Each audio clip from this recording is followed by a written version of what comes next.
Peringatan Hari Pers Nasional 2026.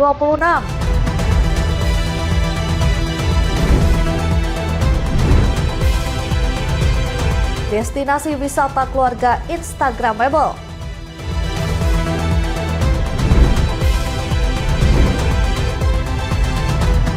Pernak-pernik khas Tionghoa ramai diburu. Halo, selamat malam pemirsa Berita Nasional TV. Senang sekali Berita Nasional Malam kembali hadir menyapa Anda. Selain 3 berita utama tadi, akan ada informasi lainnya yang akan kami sajikan untuk Anda. Bersama saya, Ajeng Tiara.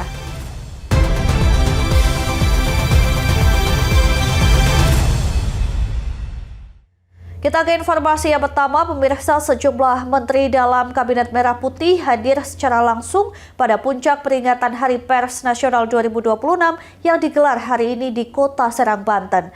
Pemerintah menegaskan komitmen untuk menjaga dan menjamin keberlanjutan ekosistem pers nasional.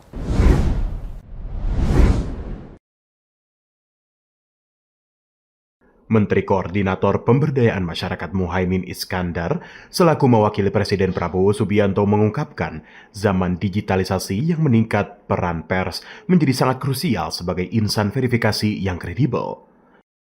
Menurut Caimin, peran insan pers saat ini tidak kalah dengan situasi algoritma masif yang terjadi saat ini.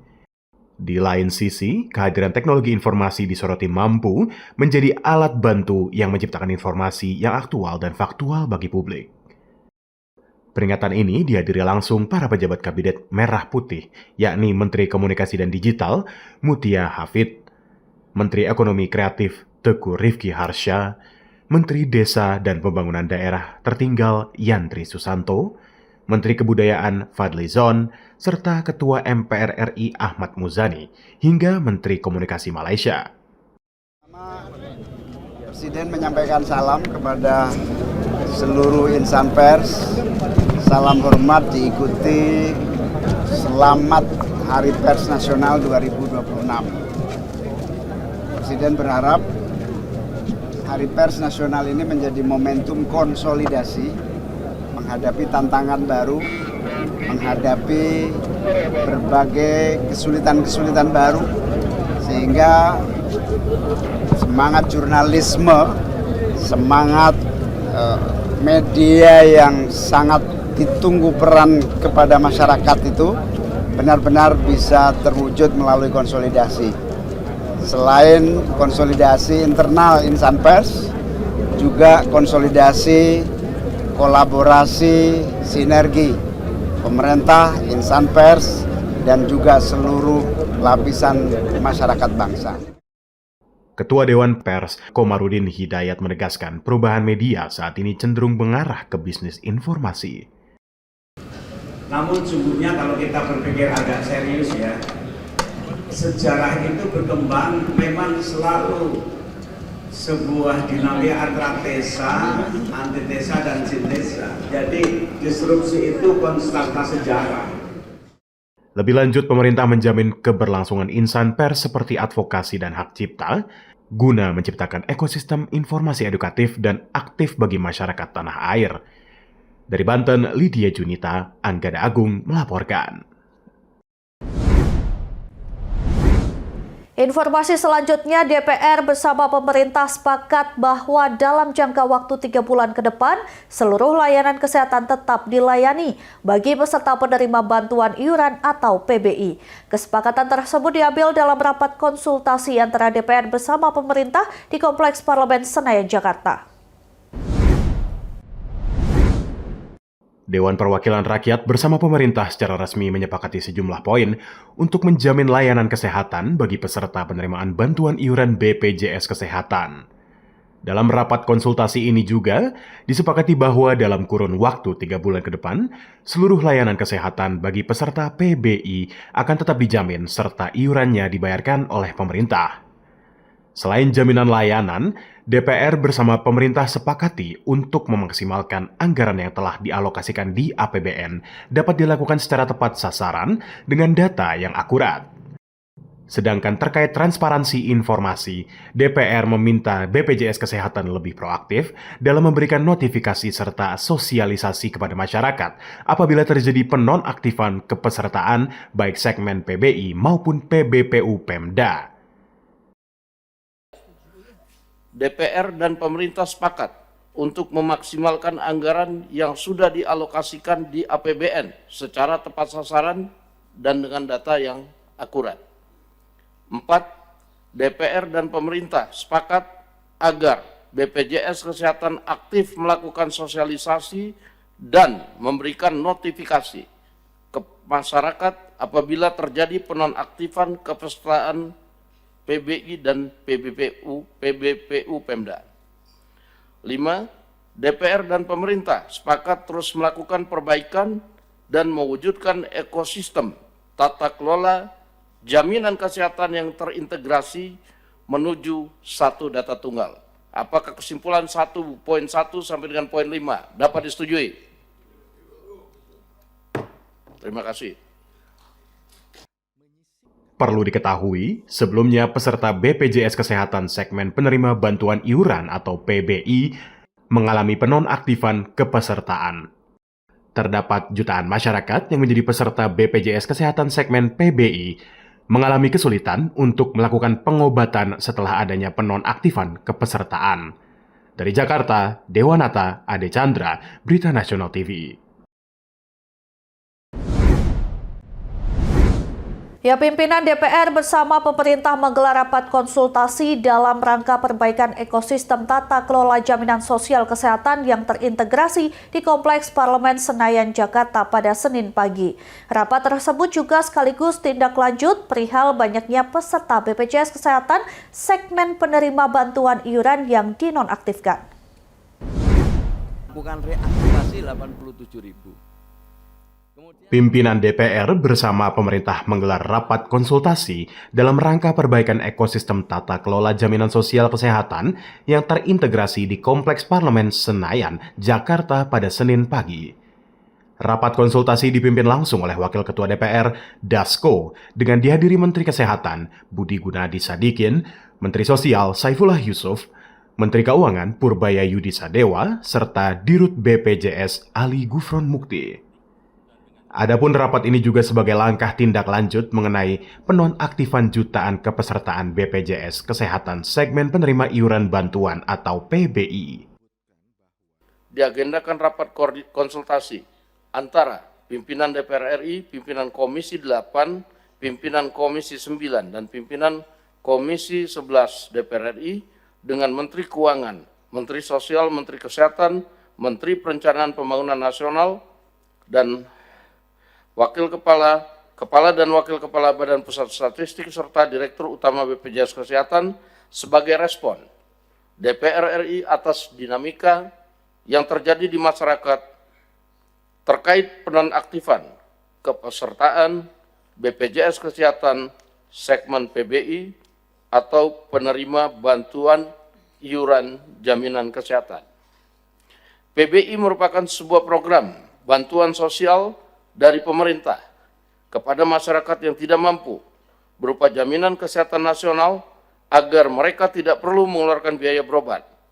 Namun tidak semua masyarakat berpeluang mendapatkan BPJS Kesehatan BPI ini. Hanya mereka dari kalangan miskin atau rentan miskin yang berhak menjadi prioritas program tersebut. Dari Jakarta, Dewanata Ade Chandra, Berita Nasional TV. Jaminan kesehatan yang terintegrasi. Beralih ke kabar lain, pemirsa, menjelang bulan suci Ramadan, gejolak harga kebutuhan pokok mulai terasa. Di Pasar Mardika, Kota Ambon, Maluku, harga cabai rawit dan tomat naik signifikan.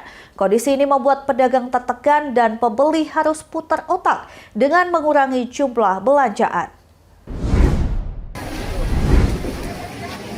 Harga bumbu dapur cabai rawit di Pasar Mardika Ambon kini menembus Rp100.000 per kilogram. Angka ini melonjak hampir 2 kali lipat dari harga sebelumnya yang berkisar antara Rp50 hingga Rp70.000. Tak hanya cabai rawit, harga tomat pun ikut naik. Sebelumnya dijual Rp15.000 per kilogram, kini menjadi Rp25.000. Kenaikan harga ini dipicu berkurangnya pasokan dari luar daerah. Akibatnya, pedagang terpaksa mengandalkan cabai lokal dengan harga pengambilan dari distributor yang juga ikut melambung. Pasirnya dari sini terus dari lain. Ketemu apa dengan 90. Jadi ibu don jual deng 100 kan. Tomat berapa sekarang? bilang yang 16. Sekarang jual 25.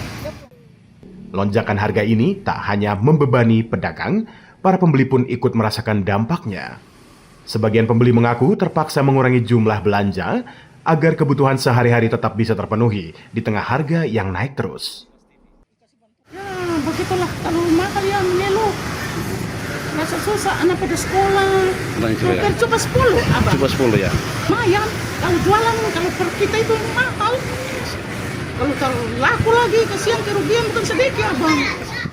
Meski demikian, sejumlah bumbu dapur lain seperti bawang merah, bawang putih, dan cabai keriting masih tergolong stabil, harganya belum menunjukkan kenaikan yang signifikan. Dari Maluku, jurnalis Berita Nasional TV. Kota Bandung kembali menyuguhkan destinasi wisata keluarga Instagramable. Informasi selengkapnya usai jeda, tetap saksikan Berita Nasional Malam.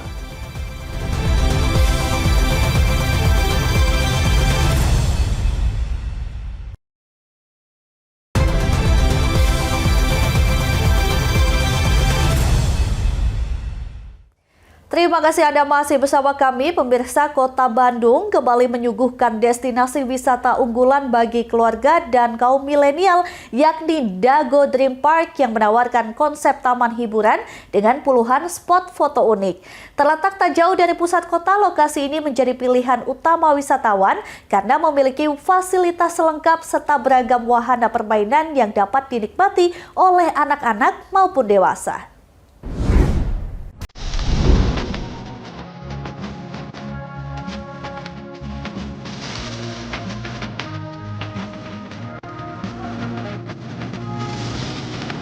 Dago Dream Park Bandung dikenal sebagai surga bagi para pecinta fotografi karena memiliki berbagai koleksi spot foto Instagramable.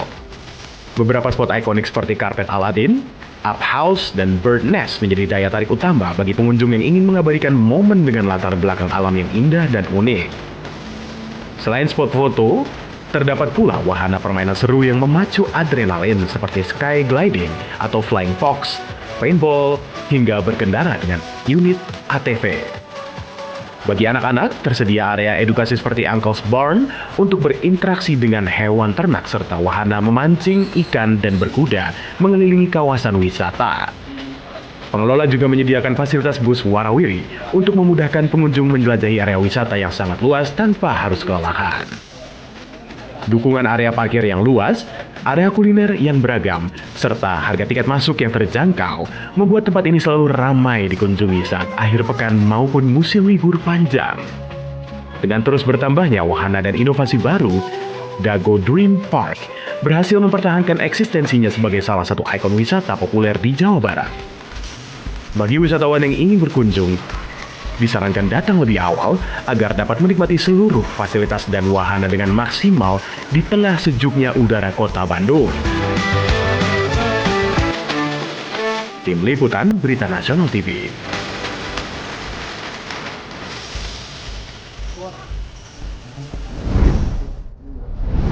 Masih di Jawa Barat, kali ini di Majalengka. Bagi Anda yang ingin merasakan sensasi berkeliling dunia, namun belum memiliki waktu untuk terbang ke luar negeri, kini sebuah destinasi wisata baru di Majalengka, Jawa Barat hadir menawarkan replika ikonik dari berbagai negara.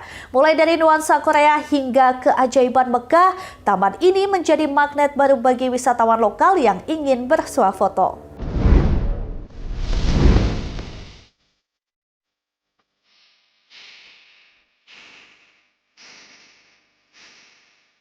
Kabupaten Majalengka kembali memperkaya daftar destinasi wisatanya dengan menghadirkan taman keliling dunia yang kini tengah viral di media sosial. Destinasi ini mengusung konsep taman edukasi dan rekreasi yang memadukan keindahan arsitektur global dengan udara sejuk khas perbukitan. Pengunjung akan disambut dengan tata letak yang rapi serta berbagai miniatur bangunan yang dibuat sangat mirip dengan aslinya. Di dalam area wisata ini, para pelancong dapat mengeksplorasi beragam zona tematik, mulai dari suasana Chinatown yang kental, keasrian Taman Hanok Korea, hingga eksotisme Taman Minka asal Jepang. Tak ketinggalan replika balon udara Kapadokia dan keindahan bangunan putih biru khas Santorini, Yunani, turut menjadi spot favorit bagi para pecinta fotografi yang ingin mempercantik laman media sosial mereka. Selain menawarkan wisata mancanegara, tempat ini juga menyediakan fasilitas religi dan edukasi, seperti replika Ka'bah di Mekah serta kuil Dewa Ganesha dan Red Fort dari India. Bagi pengunjung yang membawa keluarga, tersedia pula area mini apiari atau kandang burung besar, kebun binatang mini, serta berbagai wahana permainan anak yang membuat lokasi ini cocok sebagai destinasi liburan akhir pekan bagi semua usia. Untuk menunjang kenyamanan, pihak pengelola juga telah menyediakan jalur pedestrian yang ramah bagi wisatawan, serta berbagai fasilitas umum lainnya. Antusiasme warga terlihat dari jumlah kunjungan yang terus meningkat sejak pertama kali dibuka, terutama pada hari libur nasional. Selain akses jalan yang mudah dijangkau, harga tiket masuk yang relatif terjangkau menjadi alasan utama mengapa Taman Keliling Dunia ini menjadi pilihan favorit baru di Jawa Barat. Tim Liputan Berita Nasional TV.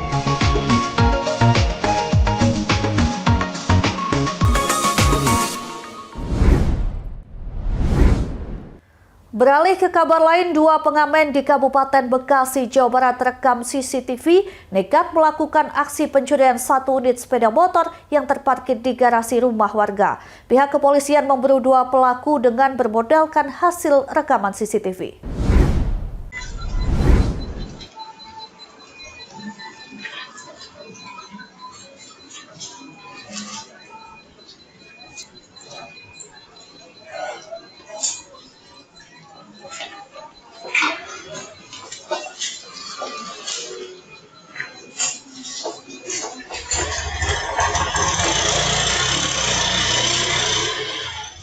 Detik-detik rekaman CCTV menunjukkan 2 pengamen melakukan aksi pencurian 1 unit motor Matic di salah satu rumah warga di perumahan Kota Serang Baru, Desa Sukaragam, Kecamatan Serang Baru, Kabupaten Bekasi, Jawa Barat.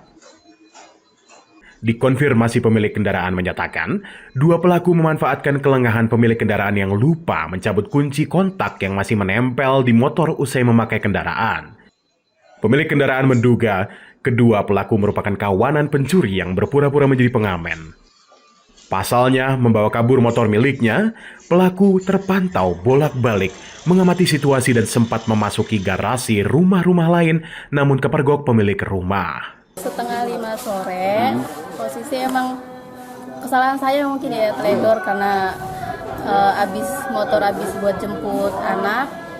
Udah seingat saya sih udah dikunci stang, cuman lupa dicabut gitu. Jadi itu jadi kesempatan ada pengamen lewat, lihat mungkin kunci ngegantung gitu ya. Terus nggak langsung diambil sebenarnya sama itu si pengamen. Jadi pengamen itu mungkin ngamen terus nggak ada orang keluar, terus dibiarin terus dia jalan ke sana, muter lagi, balik lagi. Mungkin posisi kok motor masih ada gitu, masih ngegantung kuncinya. Terus pintu kan tertutup rapet gitu kan. Sebenarnya pas kejadian itu juga saya ngeliat kan nggak ada motor, kok nggak ada gitu. Kan terkait dengan kasus curanmor yang terjadi di wilayah Serang Baru, tepatnya di perumahan KSB Blok B. Upaya yang telah kita lakukan terkait dengan kasus tersebut, kita melakukan jemput bola. Saat kita menerima informasi dari masyarakat, kami menerjunkan, memerintahkan tim Opsnal dan Kanit Reskrim untuk segera melakukan penyelidikan di TKP. Pasca kejadian, pihak kepolisian mendatangi tempat kejadian meski belum mendapatkan laporan resmi dari pemilik kendaraan.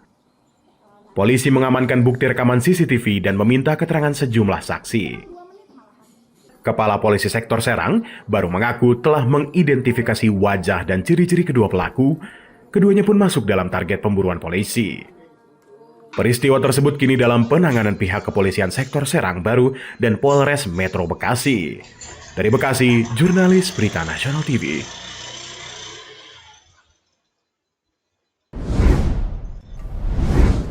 Masih terkait aksi pencurian sepeda motor yang kini terjadi di Kota Bangkalan Balai, Kabupaten Banyuasin, Sumatera Selatan. Meski sebelumnya sejumlah pelaku telah berhasil dibekuk oleh pihak kepolisian, kejadian serupa masih terus terjadi. Kali ini aksi pencurian terjadi di halaman kantor FIF Cabang Bangkalan Balai dan terekam jelas oleh kamera pengawas CCTV. Masuk dari sana dia, dari Jalan Jambi. Coba lihat motor yang masuk. Motor apa itu masuk? Vario. Yang belakang eksekusi. Dalam rekaman CCTV terlihat pelaku dengan santai menjalankan aksinya. Pelaku menggondol sepeda motor milik korban yang terparkir di halaman kantor.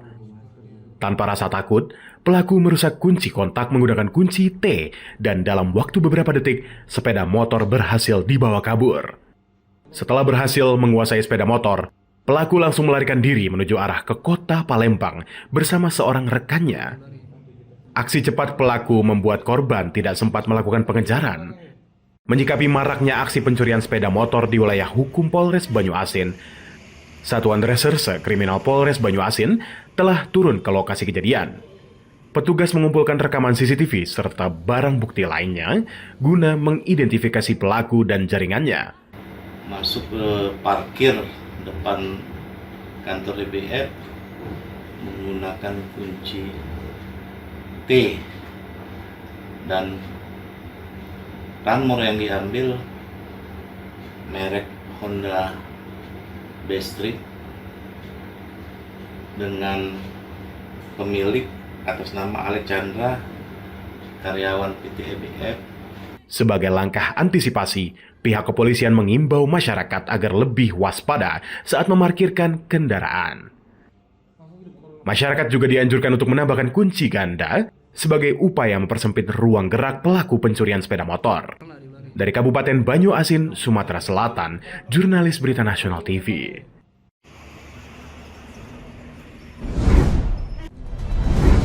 Menjelang perayaan Imlek 2026, pernak-pernik khas Tionghoa mulai diburu. Informasi selengkapnya usai jeda, tetaplah bersama kami.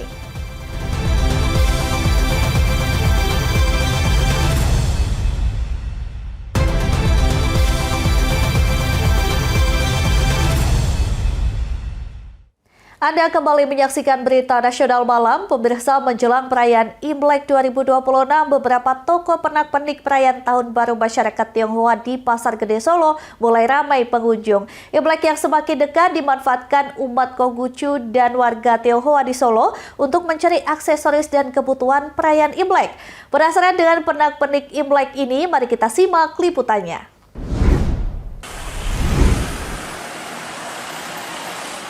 Tahun Baru Imlek, toko penjual pernak-pernik Imlek di kawasan Pasar Gede Solo mulai ada peningkatan pembelian dari warga Tionghoa untuk mencari barang-barang perlengkapan sembahyang seperti baju kertas, amplop angpau, hio atau dupa, lilin, kue keranjang, manisan, buah plum, serta lampion.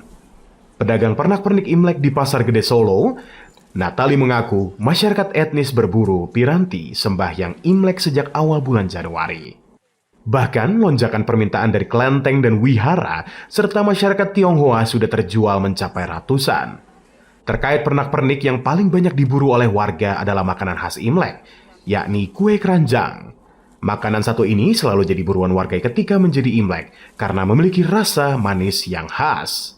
Untuk harganya juga sangat terjangkau, yakni Rp27.000 sampai dengan Rp70.000 tergantung dari ukuran dan jenisnya. Untuk harga juga bervariasi, yakni lampion mulai ukuran kecil Rp55.000, sedangkan lampion besar Rp250.000. Selain lampion, permintaan yang paling dicari adalah hio atau dupa, kertas sembahyang, dan baju kertas di mana harga dupa Rp10.000 hingga Rp100.000, uang-uangan Rp3.000 hingga Rp7.500, lilin Rp1.500 hingga Rp300.000, sedangkan baju dari kertas Rp14 hingga Rp30.000. Pernak-pernik ya biasanya selalu ada lampion, terus nanti ada ini sionya nanti sio apa, sio kuda, terus ada lampu-lampu, terus ada apa lagi ya, tulisan-tulisan, gantungan, ada tulisan-tulisan, ada tulisannya di sana semua nanti yang kasih di sana. Ya, kue keranjang manisan, kue keranjang, terus sama permen-permen yang manis-manis, coklat, tuh nanti harapannya itu tahun ke depan biar hidupnya lebih manis-manis, kemanis jangan ada sih, jangan ingin makan panas, pahit, nggak boleh, terus jangan daripada yang manis-manis. Mungkin sama plus itu masih rame, kalau 2 minggu sebelumnya pasti ya rame juga, para pengunjung, 200-an kilo ya. Sementara itu, salah satu pembeli, yakni Erna, mengaku setiap menjelang Imlek, dirinya selalu datang ke pasar gede untuk membeli perlengkapan Imlek.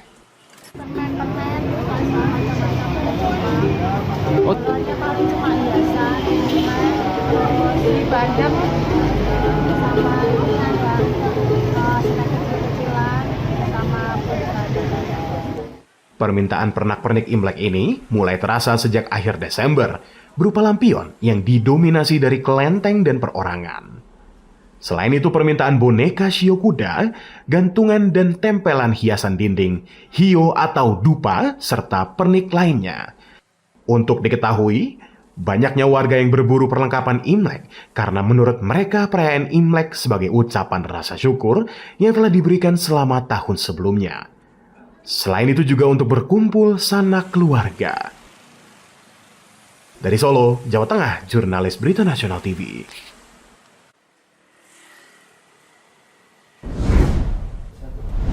Kabar berikutnya, Satuan Reserse Narkoba Polres Serang berhasil membongkar jaringan narkoba lintas provinsi hingga ke wilayah Sumatera Selatan. Dalam operasi tersebut, petugas menyita barang bukti berupa 14 kg ganja dan ratusan gram sabu. 4 orang tersangka kini telah mendekam di balik jeruji besi dan terancam hukuman mati. Mana? Mana? Ini. Inilah detik-detik saat personel Satres Narkoba Polres Serang melakukan penggerebekan di sebuah rumah persembunyian bandar narkoba di wilayah Batu Raja Timur, Sumatera Selatan. Pelaku tak berkutik saat petugas memintanya menunjukkan tempat penyimpanan barang haram. Dari hasil penggeledahan di dalam kamar, polisi menemukan 14 kg ganja serta lebih dari 100 gram sabu siap edar. Hasil pengembangan jaringan ini membuat polisi berhasil meringkus total 4 orang tersangka di sejumlah lokasi berbeda, mulai dari Jawa Barat hingga Sumatera Selatan. Dalam menjalankan aksinya, para pelaku menggunakan modus transaksi secara terputus. Penjual dan pembeli tidak pernah bertemu, melainkan berkomunikasi melalui media sosial Instagram. Pengungkapan besar ini berawal dari laporan masyarakat yang segera ditindaklanjuti oleh kesigapan personel di lapangan. Dengan disitanya barang bukti tersebut, Polres Serang diklaim telah menyelamatkan sekitar 43.000 jiwa warga dari bahaya penyalahgunaan narkoba. Di kurang 1 bulan ini, kita melakukan pengungkapan kegiatan narkotika antar provinsi, yang mana dari kegiatan narkotika ini kita melakukan pengungkapan ganja dan sabu. Mana? Ini. Kini keempat pelaku telah ditahan di Mapolres Serang. Mereka dijerat Undang-Undang Nomor 35 Tahun 2009 tentang narkotika dengan ancaman maksimal hukuman mati atau penjara seumur hidup. Dari Serang, Banten, jurnalis Berita Nasional TV.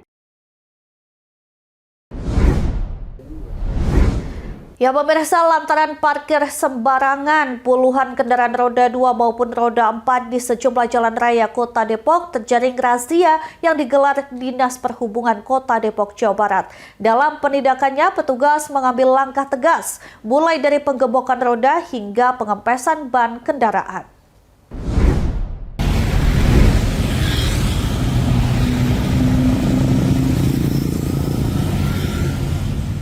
Puluhan kendaraan baik roda 2 maupun roda 4 tidak berkutik saat terjaring patroli Dinas Perhubungan Kota Depok.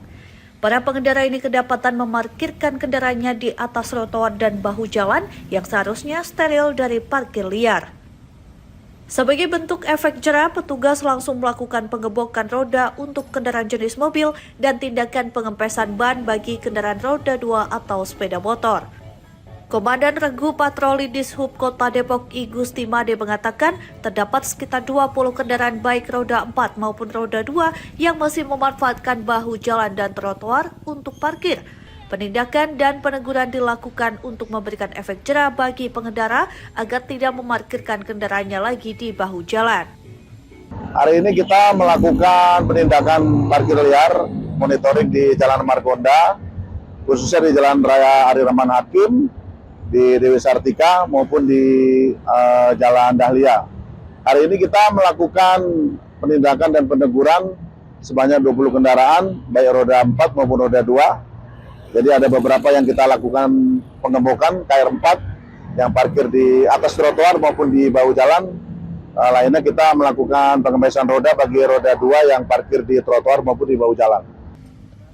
Maraknya pelanggaran ini disinyalir karena adanya arahan dari juru parkir liar atau parkir tidak resmi.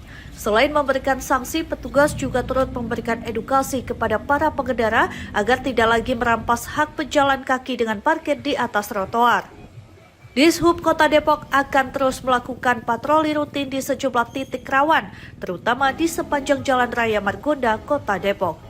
Dari Depok, Jawa Barat, Tim Liputan Berita Nasional TV. Kabar berikutnya, ayah 2 anak nekat mencuri sebuah paket jasa pengiriman online di sebuah motor yang terparkir di Jalan Gang Masjid Darul Muslimin, Kalibata, Pancoran, Jakarta Selatan. Ironisnya, aksi pencurian tersebut dilakukan bersama keluarganya dan terekam kamera pengawas dan viral di media sosial.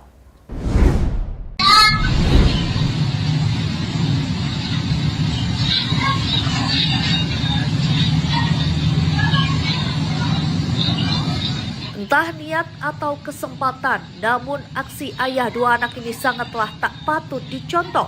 Ayah 2 anak ini saat tengah mendorong stroller anaknya seketika mengambil sebuah paket barang yang berada di sepeda motor yang terparkir di Jalan Gang Masjid Darul Muslimin, Kalibata, Pancoran, Jakarta Selatan. Aksi tersebut pun viral di media sosial. Ironisnya tidak hanya membawa anak, aksi pencurian ayah kedua anak ini juga turut disaksikan istrinya. Pemilik paket membenarkan peristiwa yang dialaminya setelah sempat menunggu hantaran paket justru dihubungi lantaran paketnya hilang dicuri. Namun akibat peristiwa tersebut korban sangat menyayangkan atas aksi pencurian meski paket berupa kue kering, namun aksi pencurian tersebut melibatkan keluarga. Tiba-tiba ada WA dari kurirnya, terus dia bilang, Mbak, itu paketnya nggak bisa saya kirim, ya nggak, soalnya ini diambil orang, katanya dikirimnya lah videonya gitu. Udah diganti sih sama kurirnya. Oh, berarti mah sebelumnya ada konfirmasi juga dari kurirnya. Itu kejadiannya emang langsung diambil dari motor atau gimana, Mbak? Dari video yang saya lihat sih diambil dari motornya langsung. Nah, kalau boleh tahu itu para pelaku kan keluarga, Mbak. Apa emang warga di sini atau bukan ya? Bukan dari warga sini. Sementara itu kasus pencurian tersebut kini ditangani Polsek Pancoran. Dari Jakarta, Tim Liputan Berita Nasional TV. Ya pemirsa, usai jeda kami akan menyajikan informasi terkait kriminal lainnya. Tetaplah bersama kami di Berita Nasional Malam.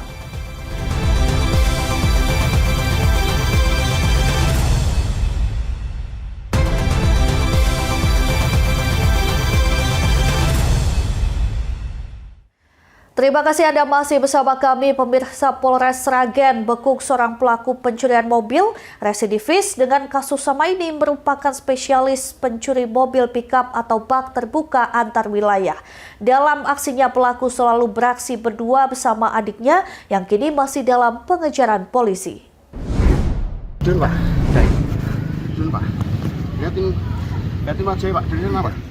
Peribahasa sepandai-pandainya tupai melompat akhirnya jatuh juga. Sepertinya tepat bila disematkan kepada NR alias Among, warga Malang, Jawa Timur yang menjadi tersangka kasus pencurian kendaraan roda 4 di Miri Sragen.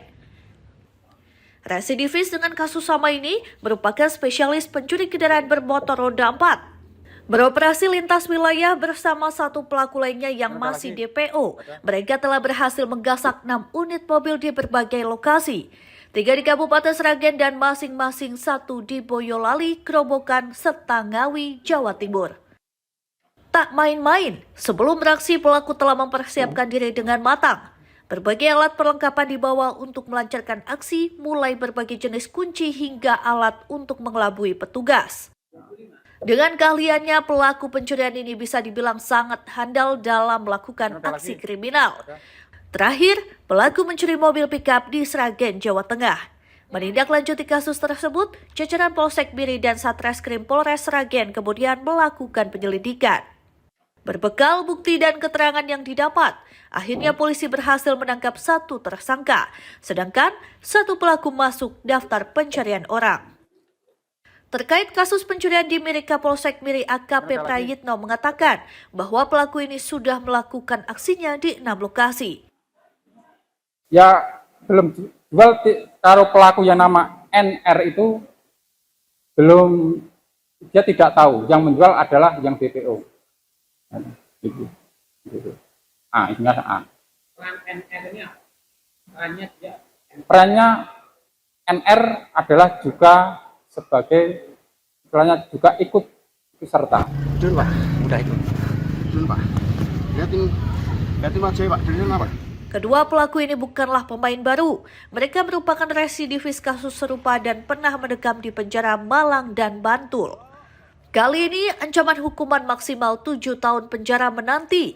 Sementara polisi masih memburu pelaku berinisial A dan berusaha melacak keberadaan pickup yang dibawa kabur. Dari Sragen, Jawa Tengah, Raditya Hermansyah, Berita Nasional TV. Sementara itu, unit Reskrim Polsek Serpong Polres Tangerang Selatan mengungkap peredaran gelap narkotika jenis sabu seberat 2 kg. Sementara dalam kasus terpisah, unit Reskrim Polsek Serpong juga mengungkap kasus peredaran obat keras golongan G jenis trihexypenidil di kawasan Serpong. Take it. Ambil, bukan. Open. Mundur aja.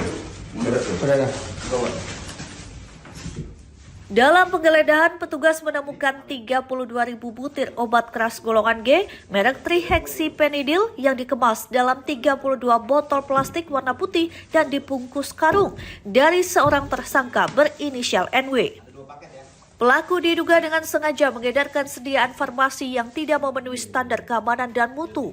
Sementara kasus sabu, polisi menyita barang bukti seberat total 2,1 kg, timbangan digital, alat hisap, plastik klip, 2 unit telepon genggam, serta tas ransel.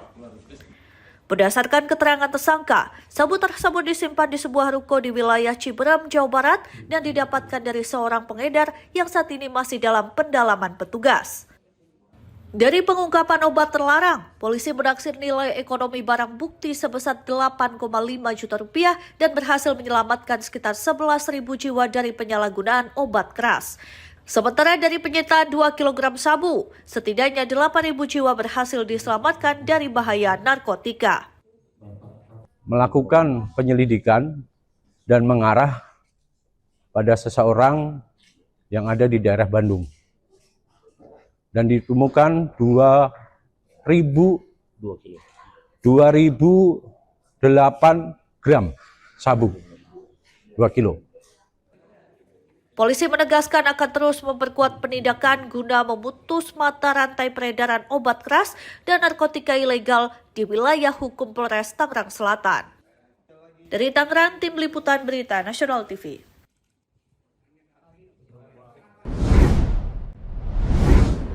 Pemirsa, 7 warga negara asing terjaring razia petugas kantor wilayah Direktorat Jenderal Imigrasi DKI Jakarta di sebuah apartemen di kawasan Cawang, Jakarta Timur.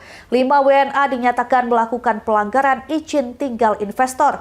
Adapun 2 WNA lainnya masih dilakukan pemeriksaan mendalam berkaitan dengan izin tinggal kunjungan.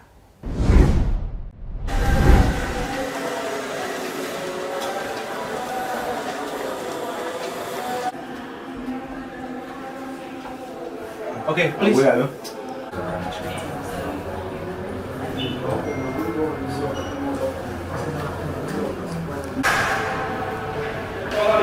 Petugas kantor wilayah Direktorat Jenderal Imigrasi DKI Jakarta mendatangi sebuah apartemen di kawasan Jalan MT Haryono, Jakarta Timur, menyusul adanya laporan keberadaan dan kegiatan orang asing.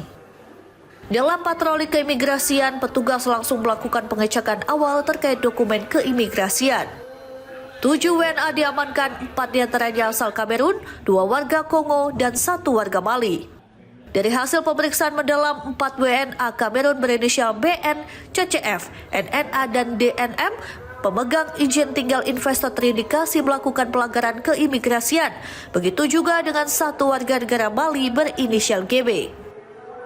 Atas pelanggaran tersebut, imigrasi langsung melakukan penindakan deportasi sesuai hukum yang berlaku.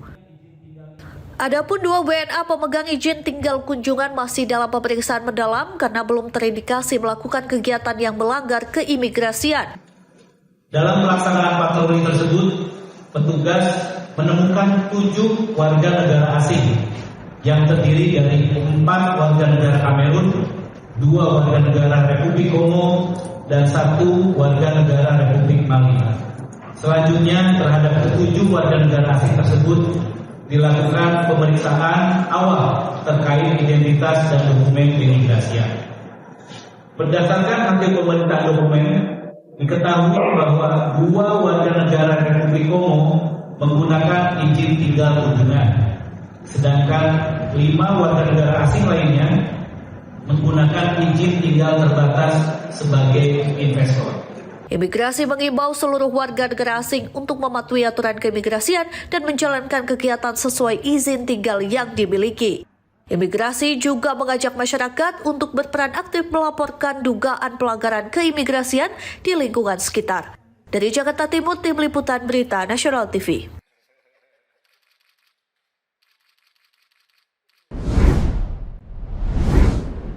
Kabar lainnya, sebuah kapal penangkap cumi tenggelam di Laut Arum, Maluku akibat diterjang gelombang tinggi. 8 orang selamat setelah bertahan di atas kapal dengan kondisi terbalik, sementara 3 orang tewas serta 5 lainnya hilang.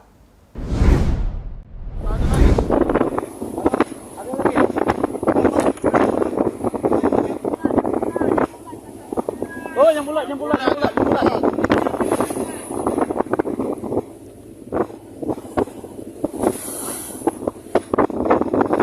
Kapal cumi KM Indo Perkasa 03 tenggelam di sekitar perairan Pulau Wasir atau Toba Utara, Dobo, Kabupaten Kepulauan Aru, Maluku akibat cuaca buruk. Insiden tersebut terjadi pada Senin lalu sekitar pukul 07 waktu Indonesia Timur. Kapal berukuran 26 GT itu dinahkodai oleh Udin Aceh dan membawa 16 orang anak buah kapal atau ABK saat insiden terjadi. Berdasarkan kronologi, cuaca di sekitar Pulau Wasir mulai memburuk pagi itu disertai angin kencang dan gelombang tinggi. Kapal akhirnya diterjang ombak besar hingga kehilangan keseimbangan dan dalam posisi telungkup. 30 menit kemudian kapal perlahan tenggelam hingga terbalik. Nahkoda dan ABK sempat melakukan evakuasi darurat serta meminta pertolongan. Sekitar pukul 10 waktu Indonesia Timur, KM Bahtera Nuh tiba di lokasi dan melakukan proses penyelamatan terhadap para korban. Sebanyak 8 orang ABK berhasil ditemukan selamat. Mereka bertahan di badan kapal yang sudah dalam keadaan terbalik. Seluruh korban selamat dievakuasi ke kota Dobo. Pencarian hari kedua, 3 korban ditemukan dengan kondisi meninggal dunia. 2 korban di pantai desa Jarwatu, 1 korban lain terperangkap di dalam kapal dan sudah dievakuasi ke kota Dobo. Pengembangan operasi sah hari kedua kecelakaan kapal KM Indo Perkasa 03 dengan POV 16 orang tenggelam di perairan Pulau Wasir, Kabupaten Kepulauan Aru. Dan dari jumlah 16 korban, diantaranya 8 ditemukan dalam keadaan selamat, 3 hari ini ditemukan dalam keadaan meninggal dunia, dan dalam pencarian orang. Tim SAR gabungan dari Basarnas, Polairut, TNI AL, BPBD, dan Korem Dobo melanjutkan pencarian hari ketiga guna menemukan 5 korban yang diduga hanyut terbawa arus Laut Aru. Pencarian beberapa hari terakhir dengan kondisi cuaca di lapangan dilaporkan hujan ringan, angin barat laut 27 knot, dan tinggi gelombang 2,5 meter. Dari Maluku, Tim Liputan Berita Nasional TV.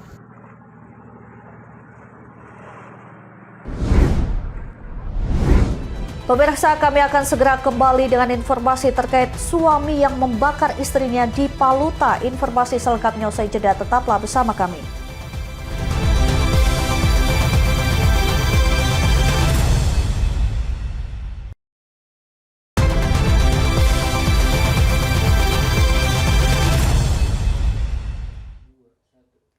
Anda masih bersama kami di Berita Nasional Malam. Pemirsa, Polres Tapanuli Selatan mengungkap motif terkait kasus suami bakar istri yang terjadi di Kecamatan Port Tibi, Kabupaten Tapanuli Selatan, Sumatera Utara. Sebelum membakar sang istri dengan menyiram bahan bakar, pelaku sempat mengajak istrinya untuk membicarakan hubungan mereka dengan baik-baik.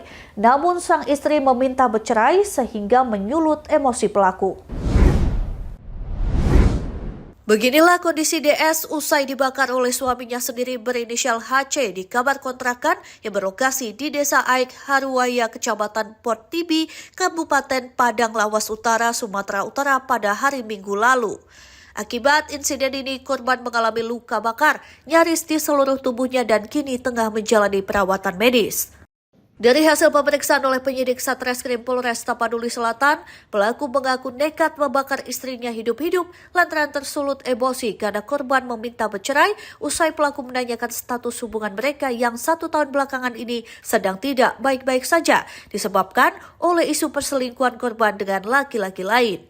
Dalam rilisnya pada Kamis sore lalu, Kapolres Tapanuli Selatan AKBP Yon Edi Winara mengatakan sebelum membakar istrinya, pelaku sempat mengajak korban untuk membicarakan hubungan mereka.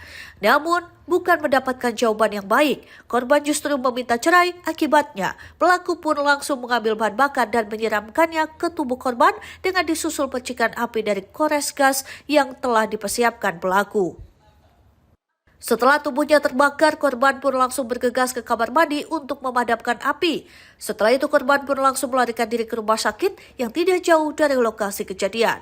Selain mengamankan pelaku, petugas juga menyita beberapa barang bukti, di antaranya pakaian korban dan pelaku, 2 buah botol air mineral, 1 buah korek api gas, dan beberapa barang bukti lainnya. Mengatakan pada istrinya kalau gitu kita mati berdua saja lah. Dia sudah mempersiapkan bensin jenis Pertalite yang dia ambil atau dia sedot dari sepeda motornya yang sudah dipersiapkan sebelumnya, sempat menyiramkan ke tangannya dan kemudian menyiramkan ke sekujur tubuh istrinya lalu memanting api lewat mancis. Pada saat sudah menyala, istrinya juga sudah terbakar, akhirnya istrinya lari ke kamar mandi untuk memadamkan api dan setelah padam juga langsung berlari ke rumah sakit untuk mendapatkan pertolongan. Untuk mempertanggungjawabkan perbuatannya, pelaku dijerat dengan pasal tentang kekerasan dalam rumah tangga dengan ancaman hukuman 10 tahun penjara. Dari Tapanuli Selatan, Tim Liputan Berita Nasional TV.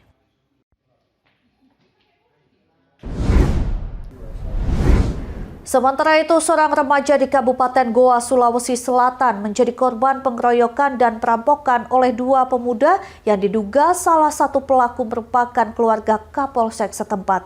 Korban dipancing datang untuk mengambil uang yang dipinjam pelaku, namun justru pulang dalam kondisi luka parah.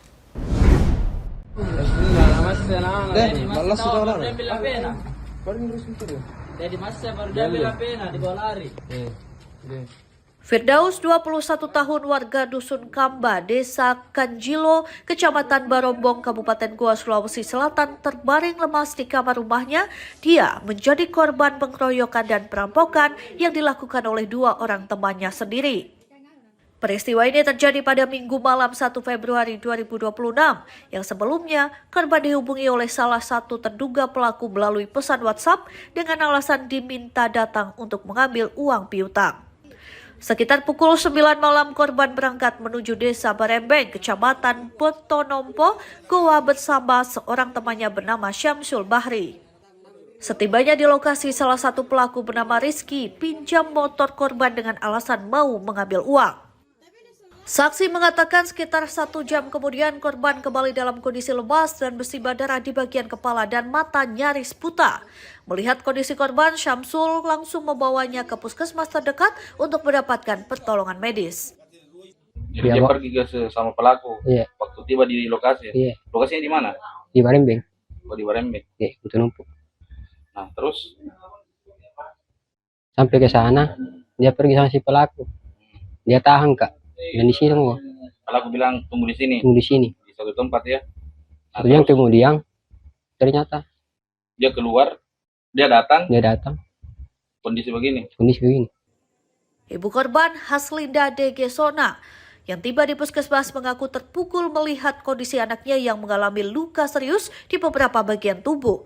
Bahkan yang bikin kaget ibu korban, pelaku yang mengeroyok, merampas handphone dan mengancam akan membunuh korban adalah ponakan Kapolsek Bontonompo. Kan diminta di puskesmas. Jadi dia tidak tanya, bilang ini anak lah sudah dipukul. Langsung dia bilang ke Limbung Ki, bawa KTP-nya Dau. Ke sana mak, pasti dari ke sana sudah di ini di apa namanya? Diperban. Iya, sudah diperban mukanya semua. Giginya sudah diperiksa semua dari perawat. Dari Kabupaten Goa, Tim Liputan Berita Nasional TV. Pemirsa, informasi tadi sekaligus mengakhiri jumpa kita. Demikian Berita Nasional Malam telah menemani Anda. Saya Jentira beserta kru yang bertugas pamit undur diri. Terima kasih dan sampai jumpa.